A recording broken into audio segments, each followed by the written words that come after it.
गलत गलत गलत नहीं। नहीं अगले थे बाद में प्रयोगवाद से पहले उनका देहांत हो चुका था। प्रगतिवाद की बात आती है 1936 में मुंशी प्रेमचंद, हाँ प्रगतिवाद में थे वो। प्रयोगवाद में अंग्रेज जी थे और वहाँ से शुरुआत हुई थी। उन्होंने प्रयोगवादी जो थे वो कविताओं को लिखने के लिए मतलब उन्होंने नए नए प्रयोग किए, नए नए धर्म विधान और नए उदाहरण को लेकर अपनी बातें कही और मार्क्सवाद से भी वॉइस सही नहीं आ रही है कहीं से वॉइस। हाँ कहीं से वॉइस चेक खिंचार है कीजिए। सर। यस सर मैं प्रयोगवाद को बताऊं? जी मैडम प्लीज, बाकी लोग म्यूट करें, वॉइस आ रही है आप लोगों के वहां से। प्रहलाद, अलका। हाँ जी मेरे यहाँ मैडम, से नहीं है सर। मैडम बोलिए बोलिए, मैं आप बताऊं प्रयोग? बोलिए बोलिए जी। प्रयोगवाद के जो प्रवर्तक थे वो अज्ञेय जी थे, जिन्होंने एक तार सप्तक के नाम से एक पत्रिका का प्रकाशन किया था, जिनमें 7 कवियों को लेकर एक उनकी रचनाओं का संग्रह, उसमें प्रथम तार सप्तक में जो 1943 में आया था, और उसके माध्यम से इन्होंने कविताओं में प्रयोग किया। और जो इनके उदाहरण होते थे वो हमारे दैनिक जीवन से होते थे, जो हम जिनको यूज करते हैं। जैसे उन्होंने कई जगह कहा है कलगी बाजरे की, मुझौसी चिमनिया, अब अधिक बासन घिसने से मुलम्मा छूट जाता है। जो हम बर्तन मांजते हैं तो ज्यादा घिस देते हैं तो उसकी कलई छूट जाती है। तो जो हम दैनिक जीवन में प्रयोग करते हैं उसका उदाहरण लिया। और प्रयोगवाद की ये अहमवाद था। ये लोग दूसरे के प्रति बहुत ज्यादा न अपने अहमवादी थे, और बहुत ज्यादा इन्होंने समाज के लिए कुछ नहीं किया था। इनका जो भी था वो एकनिष्ठ थे और अहमवादी थे।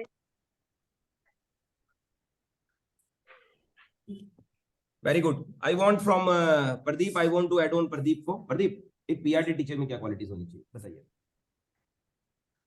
एक पीआरटी टीचर को में सबसे पहले तो पंक्चुअल होना चाहिए उसे। ओके। उसके बाद हंसमुख होना चाहिए, उसके चेहरा पे फेस पे मुस्कान होनी चाहिए ताकि बच्चा उसे अपना समझ पा मतलब अपना समझ के कोई भी बात कर पाए। ओके। उसके बाद उस बच्चे का साइकोलॉजी का नॉलेज होना चाहिए, साइकोलॉजी के बारे में पता होनी चाहिए। Okay mister Naveen, I want कि एक लाइब्रेरियन में क्या क्वालिटीज होती है? एक अच्छा दिख रहे हैं, विजिबल है? बोलिए, बेटू सेटअप कर लो अपने हिसाब से। हाँ बोलिए।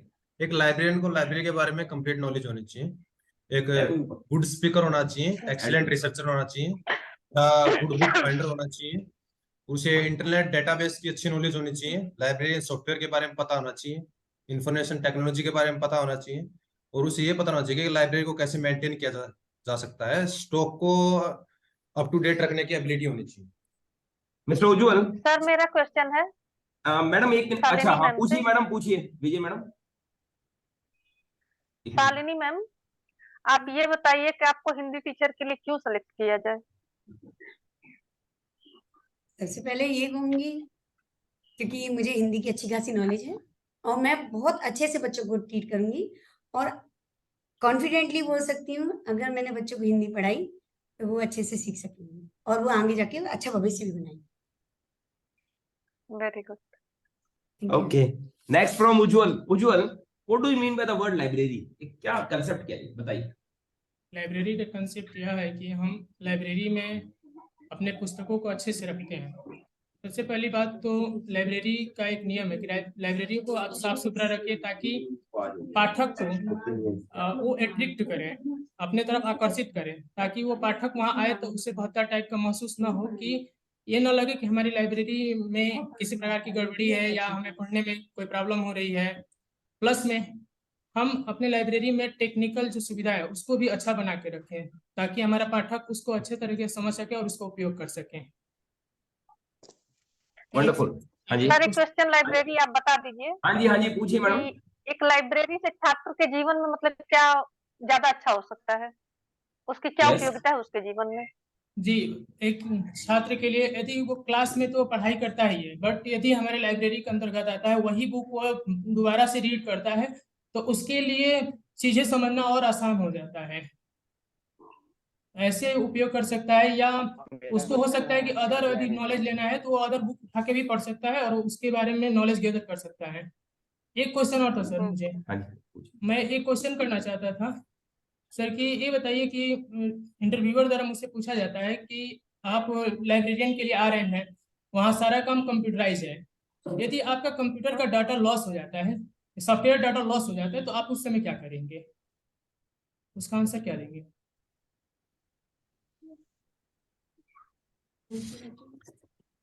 हमें लगता है सर इसका आंसर हो सकता है कि उस समय हम उसको मतलब लिखित रूप में रखेंगे और बाद में जब डाटा होगा तो उसको फिर हम फीड करेंगे कंप्यूटर में।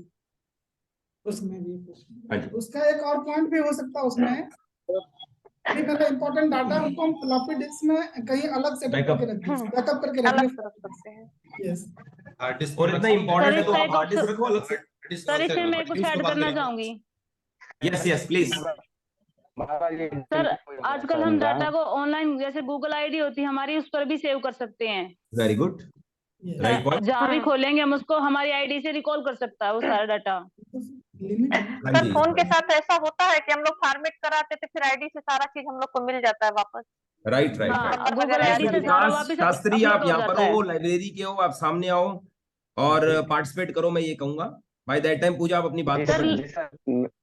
लाइब्रेरियन से मेरा एक क्वेश्चन है। कैमरा ऑन नहीं है यार। हाँ जी बोलिए पूजा, बोलिए जी। सर अदर स्टाफ के लिए भी क्या लाइब्रेरी का कोई यूज रहता है? अदर स्टाफ के लिए क्या लाइब्रेरी का यूज हो सकता है? जी क्यों नहीं हाँ रहता? जी बिल्कुल। कोई जो अन्य सब्जेक्टिव टीचर होते हैं उनके लिए भी कोई लाइब्रेरी का यूज होता है? हाँ जी बिल्कुल, कोई भी रीडर हो जो बुक्स पढ़ना चाहता हो, नॉलेज गेन करना चाहता हो, वो कोई भी हो, चाहे स्टाफ से हो स्टूडेंट हो, वो ही have to must come in the library. Sir ये बताइए कि आप और अपने कुछ- लाइब्रेरी में मतलब शांति कैसे मेंटेन करेंगे कि बच्चे शोर ना करें और चुपचाप पढ़ाई करें? मैडम क्योंकि छोटे बच्चे होंगे तो शोर करेंगे। पहले में लाइब्रेरी के रूल्स के बारे में बच्चों को बताना चाहिए। नोटिस बोर्ड पे हमें एक ऐसे रूल्स के बारे में चार्ट पे प्रिपेयर करके हम लिख सकते हैं और क्लास में जाके भी हम बच्चों को इसके बारे में अवेयर कर सकते हैं। और एक चीज और, यदि बच्चा यदि मानता नहीं है, वो तब भी शोर मचा रहा है, तो हम स्कूल के प्रिंसिपल से जाके मिल सकते हैं और उसके बारे में बात कर सकते हैं। Yes madam want to talk to. Yes madam. Sir interviewer सामने से बोल रहा है कि आज आपका इंटरव्यू अच्छा परफॉर्म नहीं कर रहे हो, उस केस में हम सामने से क्या जवाब देंगे? Anybody can answer. ऐसा हो सकता है कि वो आपके उसको चेक करने के लिए कि आप कितना एग्रेसिव होते हैं या क्या होता है, ऐसी नेगेटिव बातें वो कर सकते हैं, पर आपको अपनी बात पे अडिग रहना है कि मैं अपनी तरफ से तो बेहतर प्रयास कर रही हूँ। बस यही हम कह सकते हैं कि मैं अपना बेस्ट दे रही हूँ सर। हो सकता है कहीं मिस्टेक हो, पर मैं अपना बेस्ट दे रही हूँ। एक और है कि how will you feel if you get transferred during the job? First second third posting आ रही है, how will you feel and deal with that situation? Ma'am Hindi में क्वेश्चन करिए तो मेरे आसान होगा। बोलिए क्वेश्चन बोलिए। बार बार ट्रांसफर हो रहा है सर मैम, उस सिचुएशन को कैसे डील करेंगे, पर्सनली भी और प्रोफेशनली भी? सर हाँ, अगर हम केंद्रीय विद्यालय में जाते हैं तो वहाँ का तो ये नियम है कि ट्रांसफर होते हैं, तो मुझे इसके लिए तैयार रहना पड़ेगा। मुझे इसके लिए तैयार रहना पड़ेगा। आप फील और जैसा भी हो मतलब फील बेटर फील करें, क्योंकि इस फील्ड में हमारा है तो पूरा माइंड सेट करके आ रहे हैं कि मुझे ट्रांसफर होना है और ट्रांसफर को लेके मतलब ट्रांसफर को झेलना भी है, कहीं भी जाना है तो मैं इसको अच्छे से मतलब एक अपने जॉब मान के और इसमें भी मतलब बेस्ट देंगे। कहीं भी भेजा जाएगा मैं वहां जाके और अपने काम को मतलब अपनी पूरी तन्मयता से करूंगी, चाहे हमको लद्दाख में भेज दिया जाए चाहे हमको केरला में भेज दिया जाए, वो मेरा ड्यूटी है, मुझे करना है। वर्ड्स पॉजिटिव यूज करेंगे ना आप, जैसे आपने बोला झेलना, झेलना मत यूज करना please. Challenge all other was sir ये निकल गया है। All other was good. Challenge challenge, हाँ चैलेंज एक्सेप्ट करेंगे, मुझे पसंद है। चैलेंज, हाँ सर चैलेंज हो सकता है, अच्छा वर्सेटाइल शब्द हो वगैरह, सकता है। चैलेंजिंग मुझे हाँ। एक्सप्लोर करना, नए प्लेसेस करना। चलो प्रिया से मतलब बात मुझे करते नई हैं। नई प्रिया, चुनौतियों को स्वीकार करना अच्छा लगता है। प्रिया आप बताइए, अगर एक पीआरटी टीचर बनना है किसी को, क्या क्या गट्स होने चाहिए, किस तरीके से उनको पढ़ाने का स्टाइल क्या होना चाहिए, उसका फिलॉसफी क्या होनी चाहिए उसकी? एज अ पीआरटी टीचर उन्हें हमेशा अपने फेस पे एक स्माइल रखनी चाहिए, ताकि बच्चे उनसे इंटरेक्ट करने में मतलब हिचकिचाए नहीं, उलझे नहीं, है ना। और उन्हें एकदम एक्सप्रेसिव होना चाहिए कि वो कुछ भी पढ़ा रहे हैं तो एकदम एक्सप्रेसिव वे से पढ़ाएं, ताकि बच्चे उसे अच्छे से समझें। और उन्हें अपने बच्चों की साइकोलॉजी के बारे में भी अच्छा नॉलेज होना चाहिए, ताकि कोई बच्चा ऐसा गुमसुम बैठा है तो वो समझ सके कि वो क्यों ऐसा बैठा है और उसको डील कर सके। ओके मैम, आप लोग भी कुछ ऐड कर एनीबॉडी वांट टू हेल्प? मानना पीआरटी टीचर के लिए आप जा रहे हैं, तो सबसे पहली बात तो जो चीजें आप लोगों ने बताई वो तो होनी ही चाहिए, लेकिन उसके साथ साथ में आपको बच्चे के साथ में एक बच्चे की तरह ही बिहेव करना चाहिए। अगर वो आप उसको कविता पढ़ा रहे हैं तो नाच करके, खेल कूद करके, जैसे भी आप पढ़ा सकते हैं, कोई भी चीज पढ़ा सकते, आप बच्चा बन जाओ बच्चे के साथ में, बच्चा बड़ी आसानी से सीख लेगा। अगर आप शिक्षक बन के पढ़ाएंगे तो शायद वो नहीं सीख पाएगा, इसलिए बच्चों के साथ में बच्चा बन करके ट्रीट करना चाहिए। चलिए भी प्रीति से बात करेंगे। प्रीति जी, आप ये बताइए कि साइंस का हमारी लाइफ में क्या रोल है? हाँ जी, क्यों साइंस हमारी लाइफ का पार्ट एंड पार्सल है? हाँ, और हमारे पर्सनल प्रोफेशनल लाइफ सब में साइंस का रोल है। आपके किचन में भी साइंस का बहुत रोल है ना? हाँ, तो आप उसका एग्जांपल दे सकते हो। और कुछ बताना चाहेंगे आप लोग कि प्रीति को कि साइंस का कैसे रोल है? साइंस की है ये, इवन जो प्रिया है वो भी साइंस के लिए जा रही है, तो उनको भी आप गाइड कर सकते हैं। क्या आप ऐड करना चाहोगे? कुछ बताइए। सर मैं इसमें बताना चाहूंगी कि साइंस हमारी लाइफ से रिलेटेड है, डेली लाइफ में बहुत यूज है साइंस का। हम अपने डेली एग्जाम्पल ले लेके स्टार्ट कर सकते हैं बच्चों को बताने के लिए कि हम साइंस का कहाँ से यूज करते हैं। इवन सुबह उठते हैं बर्थ से ही शुरू हो जाता है। ये हमारे आसपास टीचर्स है, जो प्लांट है, सर साइंस है, फोटो। मेरा एक क्वेश्चन है साइंस वाली मैम से। Yes ma'am. जो मैंने कल पढ़ा है कि एक लाइट पोल्यूशन के बारे में, वो क्या होता है? Pardon? Light pollution. Light pollution जो शादी ब्याह में जो। लो भाई, साइंस की कैंडिडेट आ गई आपके लिए, ठीक है, तो आपको ही बेनिफिट मिलेगा, आपको ही मिलेगा। लाइट पॉल्यूशन जो हाँ, आजकल मुद्दा है। लाइट डिफरेंट लाइट्स यूज होते हैं, लाइक दिवाली में जो लाइट यूज करते हैं, एक्सेसिव लाइट के कारण हमारे एटमॉस्फेयर पे क्या प्रभाव पड़ रहा है, उससे क्या नुकसान हो रहा है? पारुल, आप भी जवाब दे सकते हो, साइंस के हो आप। Yes sir, who is science candidate है? साइंस के कैंडिडेट ये बैठे, मगर इनका क्वेश्चन ऑलरेडी आप सुन लीजिए, इसका आंसर कीजिए। विजय लक्ष्मी पर रिपीट कर दीजिए प्लीज पारुल के लिए। लाइट पॉल्यूशन क्या है मैम? लाइट पॉल्यूशन हमारे एटमॉस्फेयर पे क्या नुकसान है, क्या प्रभाव पड़ रहा है? Light you are not clear. Light pollution. Light pollution, हाँ, और उसके नुकसान क्या है? Anybody want to give answer? तो एज सच नहीं है। नॉइज पॉल्यूशन तो कह भी सकते हो। करंट में चल रहा है ये लाइट पॉल्यूशन। हाँ, करंट में चल रहा है ये। Then I need to read about it. I'll surely read about it and I'll tell you tomorrow. हाँ बताइए मैडम, हाँ मैं बताती हूँ। लाइट पोल्यूशन क्या है? जो हम लोग स्ट्रीट लाइट सड़कों पे जला रहे हैं, और भी मतलब सबके घरों में लाइट ज्यादा जल रहा है, तो जो स्ट्रीट लाइट वगैरह जल रहे हैं, इससे जो हमारे पक्षी हैं, या अभी आप देखेंगे कि कौवा कम हो गए हैं, वो गौरैया कम हो गई है, और कई तरह के पक्षी जो अब नहीं दिखाई देते हैं, तो वो इसलिए नहीं दिखाई देते कि लाइट पोल्यूशन की वजह से इनकी प्रजनन क्षमता कम हो गई, और इनकी विलुप्ति का सबसे बड़ा कारण है। नहीं, इसमें एक लाइट ह्यूमन पर भी अधिक प्रभाव डाल रहा है कि अधिक एक लाइट चीज ऐड ऑन करना चाहूंगी। हाँ, ये सिर्फ लाइट के लिए रिस्पॉन्सिबल नहीं है, इसके लिए जो टावर्स लगे हैं ना, उससे जो वेव्स निकलती है, वो ज्यादा मेन रीजन है। जो ये बर्ड्स लाइट में भी इसको इंक्लूड कर रहे हैं ना कि लाइट की वजह से भी उनकी प्रजनन क्षमता कम हो रही है, और मानव में जैसे कि माइग्रेन वगैरह और याददाश्त की कमी होना, ये हमारे शरीर पर भी गलत प्रभाव डाल रहा है, क्योंकि हमारा सूर्य के हिसाब से बना हुआ है। अगर दिन ढलता है तो ठीक, और रात में अंधेरा होना चाहिए, और चूंकि हमारा दिन एकदम हाँ पढ़ लीजिएगा। You are saying ना migraine. I have suffered from migraine, but that is a completely different issue. But I'll read about it for sure. If you are saying कि लाइट इफेक्ट डालता है, I'll read about it and I'll tell you tomorrow. जा सकता है interview में कि light pollution क्या है, तो आप उसको रीड कर लीजिएगा। Okay, sure. Thank you. आप भी बात कर सकते हैं। आपको मैं लाइब्रेरी कैंडिडेट दूंगा, आप कुछ ऐड करना चाहते हो? जी, लाइट पोल्यूशन में हम ये जो आजकल एलईडी लाइट्स आती हैं जो गाड़ियों में और स्कूटर्स में, वो हार्मफुल है। वो आंखों के लिए भी हार्मफुल है। उसकी वजह से हाँ एक्सीडेंट्स जी, भी वो बहुत ज्यादा हार्मफुल होते है, हैं। तो ये इसके वो है हार्मफुल। डिसएडवांटेजेस हो सकते हैं। Sure. इसमें एक चीज और, क्या मोबाइल की लाइट्स वगैरह जो अंधेरे में हमारी आंखों में हाँ, पड़ती है ये वो भी भी तो बहुत नुकसानदायक है। ये भी नुकसान बट कर मैम रहा है। उसमें सॉफ्टवेयर भी ऐड ऑन है, जैसे अगर आप कुछ मोबाइल्स की सेटिंग में ना वो ब्राइटनेस कर मतलब डार्कनेस वो है सॉफ्टवेयर अवेलेबल कि वहां से आप सेटिंग्स में जाके चेंज कर सकते हो, बट है ये उसमें पॉल्यूशन में। मैम एक सिचुएशनल बेस्ड क्वेश्चन है यस कि अगर बाहर बारिश हो रही है और अंदर जो है बी मधुमक्खी अंदर आ गया है, बच्चा को कैसे हैंडल करेंगे?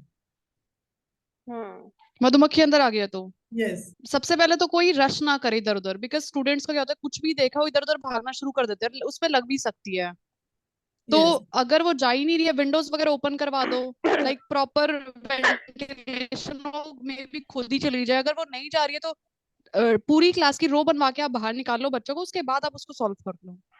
बट इनिशियली बच्चों को ये बोलेंगे कि अपनी सीट पे आराम से बैठे रहें। जब तक मैं बाहर करेंगे हो सकता तब तक मैं किसी को फिर डंक मार दे, काट ले वो। सर इतना तो बच्चे खुद भी अवेयर होते हैं कि खुद को कैसे प्रोटेक्ट करना है। मैं सर जहाँ तक जानती हूँ मधुमक्खी भगाने का सबसे अच्छा उपाय होता है अगर उनको स्मोक दे दिया जाए कहीं से तो भाग जाती हैं। क्या दे अगर दिया ऐसी जाए? सुविधा हो तो अदर धुआं चीज से जो आपके तो भाग धुआं जाती है। हम लोग के गाँव में ऐसा बट इंस्टेंटली वहां पे धुआं नहीं आएगा ना। अरे वो आग बुझाने वाला होता है ना, उसको पटक के निकाल सकते हैं तो उसका उससे यूज ही भग करना जाएंगी पड़ेगा, वो। उसका यूज करना पड़ेगा। उसका यूज से भग कार्बन जाएंगी। हाँ डाइऑक्साइड का जो सिलेंडर होता है जो फायर एक्सटिंग्विशर, वो भी उसका भी यूज कर सकते हैं। तो ये सभी चीजें क्लास में होनी भी जरूरी है। सर लाइब्रेरी और ये सॉफ्टवेयर के लगभग हर क्या क्या क्लास में रूल्स रखा होते रहता हैं ये है। हमें जानना है। लाइब्रेरी साइंस के क्या, एक बार दोबारा बोलो विकास जी, आपकी वॉइस थोड़ी स्लो आ रही है। जी, लाइब्रेरी सॉफ्टवेयर के रूल क्या होते हैं? लाइब्रेरी सॉफ्टवेयर के रूल्स या जी लाइब्रेरी के सर। रूल्स? नहीं सर, लाइब्रेरी सॉफ्टवेयर के क्या रूल्स होते हैं? वो लाइब्रेरी सॉफ्टवेयर में क्या क्या करना होता है लाइब्रेरी के अंदर? लाइब्रेरी सॉफ्टवेयर में देखिए ई बुक की जो सुविधा है वो लाइब्रेरी सॉफ्टवेयर के माध्यम से ही आती है। प्लस में बुक को आप पीडीएफ फाइल में पीडीएफ फाइल बना के उसको अन्य पाठक को जो है रीडर है हमारे उनको प्रोवाइड करा सकते हैं इलेक्ट्रॉनिक लाइब्रेरी के माध्यम से।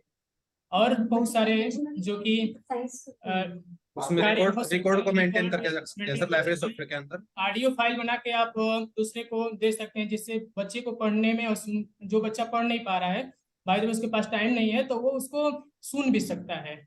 मेन पर्पस होता है लाइब्रेरी सॉफ्टवेयर का सर, वो पूरी लाइब्रेरी को कंट्रोल कर सकता है, सारे डाटा को रख सकता है वहाँ पे, किसको बुक्स इशू की जाती हैं, कौन कौन से सब्जेक्ट्स हैं, उसके बारे में उसमें सॉफ्टवेयर में ऑलरेडी होता है इंस्टॉलमेंट सब।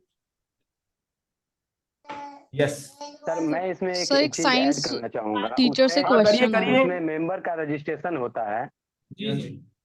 मेंबर का रजिस्ट्रेशन होता है, बुक कैटलॉगिंग करना होता है, चेकिंग चेकआउट करना होता है, लेट फी वाली सुविधा देनी होती है और प्लस में रिजर्वेशन की सुविधा देनी होती है। रिजर्वेशन की सुविधा के बाद फाइन पेमेंट करना होता है। बुक कैटलॉगिंग में क्या होता है कि बुक को किस सीक्वेंस में हमको रखना है वो चीज लाइब्रेरी सॉफ्टवेयर के अंदर दी हुई रहती है कि एक सीक्वेंस में रखेंगे ताकि कोई भी एक बच्चा लाइब्रेरी के अंदर आता है तो ऐसा क्या चीज उसमें अच्छी तरह से रखें ताकि बच्चा बुक के प्रति अट्रैक्ट हो। सर ये कार्य तो हम सबसे पहले वो चीज को ध्यान में रखना होता है। सर ये कार्य हम प्रसूचित पत्र यानी लाइब्रेरी कैटलॉग में भी तो करते हैं। भाई मिलाना चाहूंगा मेरी फेवरेट स्टूडेंट से आप लोगों को 1 मिनट का ब्रेक लेकर। ये बहुत मेरी ओल्ड इज गोल्ड है। इनका नाम ऋतुराज है और इनका एपीएस में ऑलरेडी सिलेक्टेड है ये, और सबसे बड़ी बात है हमारी सिटी में सिलेक्टेड है। वो इस समय था जब ये हमारे पास आपकी तरह ही तैयारी करने आए थे इंटरव्यू की, और आज successfully working in army public school. Okay तो मैं चाहूंगा कि आप लोग अगर कोई क्वेश्चन पूछना चाहें, क्योंकि हमारे पास है अभी 10 मिनट्स, तो आप कुछ बात पूछना चाहें। मेरा एक क्वेश्चन है इनसे ऋतुराज। बहुत थोड़ा, जैसे लोग एपीएस के बारे में ये कहते हैं कि वहाँ जो सिलेक्शन होते हैं वो आर्मी वाले अपने फैमिली वालों को कराते हैं, कुछ नहीं है। तो इसमें कितनी सच्चाई है? नहीं मैम, 100% ये है फॉल्स है, बिकॉज मैं आर्मी बैकग्राउंड से मैं खुद नहीं हूँ। पहले मुझे भी ऐसा फील होता था क्योंकि ये जो बना रखा ना एक सिस्टम वो है डिपेंड करता है आपके कॉन्फिडेंस पे और आपकी एजुकेशन नॉलेज पे। इसमें मैं ऐड करना चाहूंगा एक जैसे बात, कभी-कभी विजय मैडम आप हाँ। अपना क्वेश्चन कंटिन्यू करना इनसे, और बहुत से हार्ड क्वेश्चंस पूछना रितु से मैं चाहूंगा, ठीक है, बहुत फेवरेट है मेरी। तो पर मैं आपको एक बात बताना चाहूंगा, जो कॉन्ट्रेक्चुअल बेसिस जॉब है ना एपीएस में, उसमें you are right, in that case you are right, I have personally experienced from people those who are coming to me. मगर जो इन्होंने दिया, जो एग्जाम दिया, रिटन एग्जाम, और फिर वो permanent job, that's a different. और जो कॉन्ट्रेक्चुअल और एक इनका एडोब बेस पे होता है, दो एक्स्ट्रा होते हैं, उसके अंदर थोड़ा सा वो फर्स्ट प्रेफरेंस मिलता है। हाँ, आप अपनी जगह पर भी सही हैं, पर उस पर्टिकुलर जॉब्स के लिए। बट आपको नॉलेज है और आपका कॉन्फिडेंस यदि वहां पे डाउन नहीं होता है तो देन कोई मैटर नहीं करता कि आप आर्मी से हो या नहीं हो। रितु, ये लोग आपसे क्वेश्चंस पूछेंगे, मगर जॉब के लिए कैसे अप्लाई कर सकते हैं मैम? कि जब इसके अंदर वही वैकेंसीज निकलती है स्कूल के अंदर, एक अडोक बेस पे निकलेगी, जैसे अभी आई हुई है। हाँ, अलग अलग स्कूल्स में चल रही है, कुछ में इंटरव्यूज हो गए क्योंकि अभी अप्रैल से सेशन स्टार्ट हो रहा है। तो उसमें वही है कि आपको बस इंटरव्यू की प्रिपरेशन सर से करते रहिए। रितु, इंटरव्यू की कोई टिप्स दीजिए इनको, सब कैंडिडेट्स को। नहीं पॉइंट्स दीजिए, इट्स अ गुड थिंग है, दीजिए। मैम आप किस पोस्ट के लिए हैं? फर्स्ट ऑफ ऑल सर का आप ना इंट्रो कर लो, उसके अलावा किसी चीज की नीड नहीं है। नहीं मैडम, थोड़े टिप्स आप ऐड होने चाहिए। Everything is all right. Ma'am आपकी सब्जेक्ट क्या है? मैम मेरा किस सब्जेक्ट है? इंग्लिश से किया मैंने। कौन सा पोस्ट है मैम आपका? हाँ जी मैम। पोस्ट कौन सा मैम? पोस्ट टीजीटी पोस्ट पे मैम।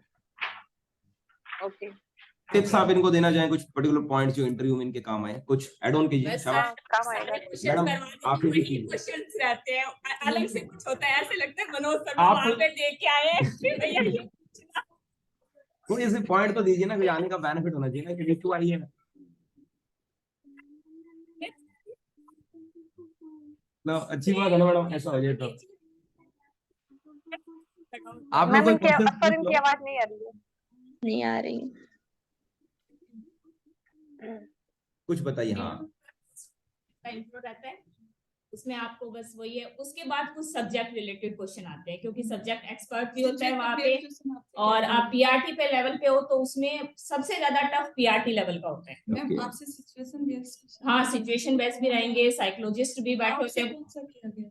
सिचुएशन बेस्ड, और आपने उसको कैसे? मेरे से सिचुएशन बेस्ड किया ही नहीं था एक्चुअली मैम, मेरा जो एक्सपीरियंस था ना वो सब कुछ उससे क्लियर हो गया था। फिर सेकंड चीज, उन्होंने जैसे मेरे से मैथ्स के क्वेश्चंस लिए थे, इंग्लिश के क्वेश्चन मेरे से सब्जेक्ट रिलेटेड ज्यादा पूछे थे, और क्योंकि मैं टीजीटी पोस्ट पे जा रही थी। पीआरटी पोस्ट वालों को सिचुएशन ज्यादा देते हैं, ये देते हैं क्योंकि उसमें सारे सब्जेक्ट्स, कोई सा भी वो सब्जेक्ट देंगे उसके ऊपर है, हर टाइप की चॉइस वगैरह रहती है उनकी। जैसा आप एक सिचुएशन बताइए कि बच्चा बार बार उसका तबीयत खराब हो रहा है, मतलब उसका प्रॉब्लम आ रही है। हाँ जी।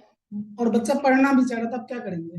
बच्चे की बार बार तबीयत भी खराब हो रही है तो फर्स्ट ऑफ ऑल तो सर यही रहेगा कि आप उसके पेरेंट्स से कांटेक्ट कीजिए, उसकी मेडिकल हिस्ट्री जानने की कोशिश करो कि क्या एक्चुअल इशू क्या है, क्योंकि कई बार बच्चा क्या होता है कि सिर्फ एक बहाना करता है एक किसी पर्टिकुलर सब्जेक्ट से बचने के लिए, पढ़ने का मन नहीं करेगा सर, दोनों में तो कोई बात ये चीज है सर। नहीं सर, पढ़ने का मन बच्चे का क्या होता है, जैसे लाइक बच्चा इंग्लिश को पढ़ना चाह रहा है, मैथ्स को नहीं पढ़ना चाह रहा, तो वहां पे वो उसके होते हैं। ये चीज जस्ट मैंने अभी लास्ट 2 मंथ में देखी है मैंने, ये चीज, ये सिचुएशन भी आती है। तो फर्स्ट ऑफ ऑल तो आपको पेरेंट्स से कांटेक्ट करना पड़ेगा, एक्चुअल में उसकी यदि ऐसी कंडीशन है तो फर्स्ट ऑफ ऑल हेल्थ सबसे पहले है, स्टडी से बाद में। प्रहलाद, पूजा, विकास, कोई क्वेश्चंस आप लोग पूछना चाहिए मैडम से?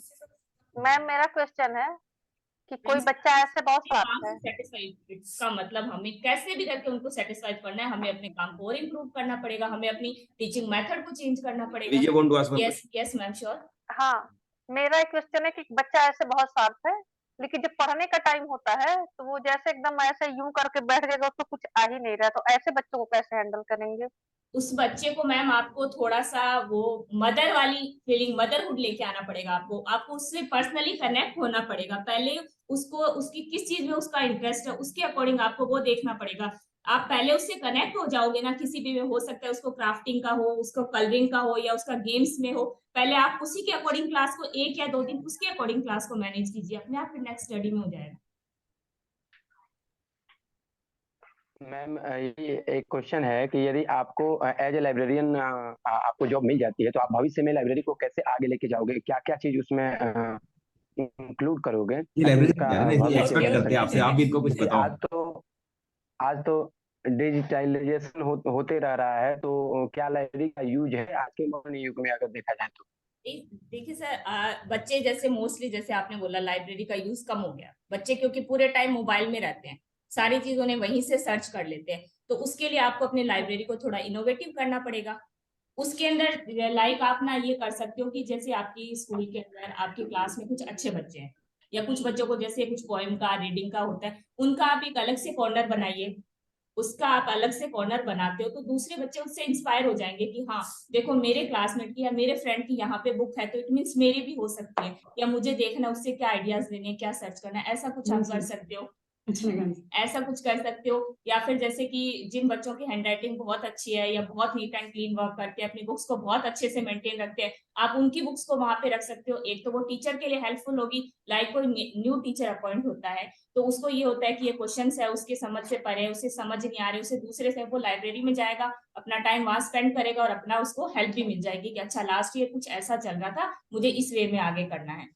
सेकंड चीज बच्चों के लिए भी हो जाएगा, नहीं इस बार मुझे अपने लिए अच्छा रखना है, स्टडी के साथ साथ आपकी लाइब्रेरी भी मेंटेन हो रही है प्लस टीचर्स का काम भी अच्छा हो रहा है, सब कुछ मिलके हो जाएगा। 1 मिनट एक्सक्यूज मी, आप अभी रितु वेलकम है हमारे यहाँ पर, तो ऑब्वियसली 10 मिनट्स एक्स्ट्रा लेने चाहिए, ठीक है। इसी लिंक को आप दोबारा ज्वाइन करना, आप लोगों के साथ दोबारा मिलाऊंगा, ठीक है। हमारी क्लास हमेशा 40 मिनट्स की होती है, आज अपने 20 मिनट्स एक्स्ट्रा रखेंगे। बाय दैट टाइम मैं मैडम को बोलूंगा, मैडम आपका इंग्लिश है सब्जेक्ट है ना, और रितु मैडम का भी इंग्लिश था, तो आप कोई बात पूछना चाहें, कुछ हेल्प लेना चाहें तो बताइए, पूछिए। मैम फर्स्टली हम कोई भी टॉपिक तैयार कर रहे हैं डेमो टीचिंग के लिए, उसका इंट्रो कितना शॉर्ट और कितना लॉन्ग होना चाहिए? वो कोई डिपेंड नहीं करता शॉर्ट या लॉन्ग, आप इंट्रो कैसा दे रहे हो वो डिपेंड करता है। जैसे लाइक सर ने बहुत अच्छा आपको इंट्रो तैयार करवा रखा है, आप यदि उसको पूरे कॉन्फिडेंस के साथ बोल रहे हो ना तो इट मीन्स वो आपका पूरा सुनेंगे और फिर इसमें से ही क्वेश्चंस पुट अप हो जाएंगे। जैसे लाइक मैंने जोवियल पर्सन, सर ने आपको भी बताया होगा, हमें भी बताया था, तो उसी से क्वेश्चन पुट अप होने लग गए थे हमारे। आप क्या एक्सपेक्ट करते हो जोवियल, आप अपनी क्लास को कैसे, मतलब उन्होंने चारों तरफ उसे एक जोवियल वर्ड को घुमा दिया था। तो इस टाइप से वो इंट्रो आप अच्छा दे रहे हो। कई बार क्या होता है इंट्रो के अंदर सिर्फ वही चीज डालते हैं, मैंने ये किया, मैंने ये किया, मैंने ये किया, मैंने इतने परसेंटेज से किया, वो नहीं उनके मैटर करता। आप 60% भी ला रहे हो ना, उन्हें कोई मैटर नहीं करता, आप कैसा टीच कर रहे हो, आपका कॉन्फिडेंस कैसा है, आपकी नॉलेज कैसी है, वो मैटर करता है। जरूरी है कि जो टॉपर है वही एड्रेस कर पाएगा। मैम मैं इंट्रो की डेमो टीचिंग के बारे में बात कर रही हूँ। डेमो के अंदर मैम आपको वो कोई टॉपिक देंगे, लाइक आप पीजीटी किसके लिए कर रहे हो, पीजीटी के लिए कर रहे हो, तो वो उसमें आपको एक अपना टॉपिक देंगे और उस टॉपिक को करना पड़ेगा। तो सर उस हिसाब से कितना लंबा कितना छोटा होना चाहिए, और टॉपिक का कंपल्सन क्या होगा? वो टॉपिक आपने जो स्टार्ट कर दिया ना और वो आपका चल रहा है, अब वो डिपेंड करता है के ऊपर कि वो आपकी 4 लाइन से भी समझ जाएंगे, आपका बेस्ट है, और हो सकता है वो आप 10 लाइन करने तक भी उनको लगे वो कंफ्यूज रहे, उन्हें समझ में नहीं है आप क्या करवा रहे हो। तो उसको बेटर करने के लिए क्या कर सकते हैं? कई बार इंटरव्यू पैनल से 10 मिनट में भी बाहर निकाल देते हैं और कई बार आधा घंटा भी ले लेते हैं वो लोग। इसी लिंक को आप दोबारा ज्वाइन करेंगे ऑल ऑफ यू, ठीक है, for the next 10-15 minutes again we will have our class. Starting के 4 लाइंस में आप अपना 100% दे दो, आगे आपसे पूछे कहीं आपका डिसाइड होता है। और कई बार क्या होता है हम बताते जाते हैं, उनके भी ऊपर से जाता है, वो भी कंफ्यूज रहते हैं ये क्या कर रहे हैं, उन्हें लगता है कहीं तो ऐसा आएगा, क्योंकि अभी जो अपनी न्यू एजुकेशन पॉलिसी आई है अभी इस ईयर से फॉलो हो रही है, उसमें सारी चीजें क्रिएटिव कर दी है, एक्सपीरियंस लर्निंग कर दी है। तो बोर्ड और चौक से पहले आप अपना एक स्टोरी ऐसी क्रिएट कर दो कि वो उसी में सेटिस्फाई हो जाए। मैम डेमो टीचिंग के लिए आपके अकॉर्डिंग क्या टॉपिक्स बेटर रहेंगे इंग्लिश के लिए, कि जो हम